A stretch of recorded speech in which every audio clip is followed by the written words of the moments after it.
So ಇನ್ನು Ashwini madam ಅವರ ಆಟ ಅದ್ರ ಬಗ್ಗೆ ಅಂದರೆ ಒಂದು ರೀತಿ ವಿಲನ್ ಥರನೇ ಅವ್ರು ಪೋಟ್ರೆ ಆಗಿರೋದು. ಈಗ ಬಿಗ್ ಬಾಸ್ ಸೀಸನ್ 12 ವಿಲನ್ ಯಾರು ಅಂತಂದರೆ ಅಶ್ವಿನಿ ಅವರು ಅನ್ನೋ ಥರ. ಅಂದರೆ ಅವರು ಹೇಳಿರೋ ಪದ ಬಳಕೆಗಳು ಆ ಥರದ್ದೆಲ್ಲ ಕೆಲವು ಸಾಕಷ್ಟು ನೆಗೆಟಿವ್ ಆಗಿದೆ ಹೊರಗೆ.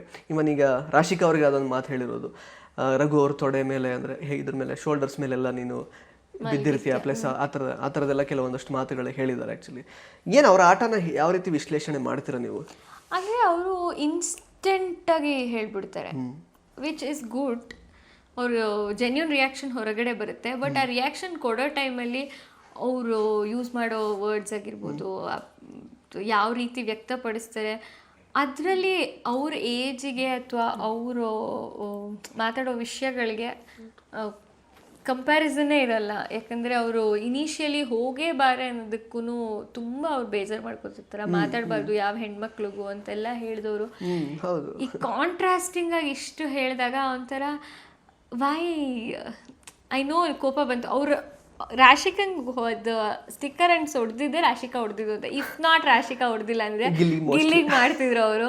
ಅವ್ರು ವೀಕೆಂಡಲ್ಲಿ ಯಾವಾಗಲೂ ಹಾಗೆ ಮಾಡೋದು. ಅವ್ರಿಗೆ ಯಾರು ಹಾಕ್ತಾರೆ ಎಕ್ಸೆಪ್ಟ್ ಗಿಲ್ಲಿ ಬಿಟ್ಟು ಯಾರು ಹಾಕ್ತಾರೆ ಕಾರಣ ಕೊಟ್ಟ ತಕ್ಷಣ ಅವ್ರಿಗೆ ನೆಕ್ಸ್ಟ್ ಅದು ನನಗೂ ಎಕ್ಸ್ಪೀರಿಯನ್ಸ್ ಆಗಿದೆ ಕೆಲವು ವೀಕೆಂಡ್ಸಲ್ಲಿ. ಇಲ್ಲಾಂದರೆ ಗಿಲ್ಲಿ ಫೋಟೋ ಹಾಕಿ ಗಿಲ್ಲಿಗೆ ಇದು ಮಾಡ್ತಿದ್ರು ಅವರು.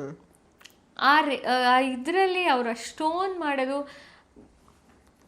ಅವ್ರ ಪರ್ಸ್ನಾಲಿಟಿಗೆ ಅಥವಾ ಅವ್ರು ಮಾತಾಡಿರೋ ವಿಷಯಗಳಿಗೆ. Apart from that she is actually good. ಅಂದರೆ ಕೂತ್ಕೊಂಡು ಕೇಳ್ತಾರೆ, ವಿಷಯಗಳು ಕೇಳ್ತಾರೆ, ನಮ್ಮ ಜರ್ನಿ ಬಗ್ಗೆ ಕೇಳ್ತಾರೆ, ಒಂಥರ ನೈಸ್ ಫೀಲಿಂಗ್ ಕೊಡ್ತಾರೆ.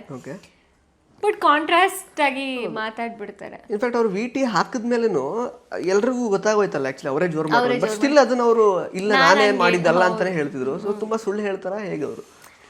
ಅಂದರೆ ಕೈಂಡ್ ಆಫ್, ಯಾಕೆಂದರೆ ಅವರು ಒಟ್ನಲ್ಲಿ ನಾನು ಹಂಗೆ ಮಾಡಿಲ್ಲ, ನಾನು ಸ್ಟೇಟ್ಮೆಂಟ್ ಮಾಡಿಬಿಟ್ಟಿದ್ದೀನಿ, ಅವ್ರು ಅದನ್ನ ಉಳಿಸ್ಕೊಳ್ಳೋಕ್ಕೆ ಆದಷ್ಟು ಟ್ರೈ ಮಾಡೋಕ್ಕೆ ಹೋಗ್ತಾರೆ.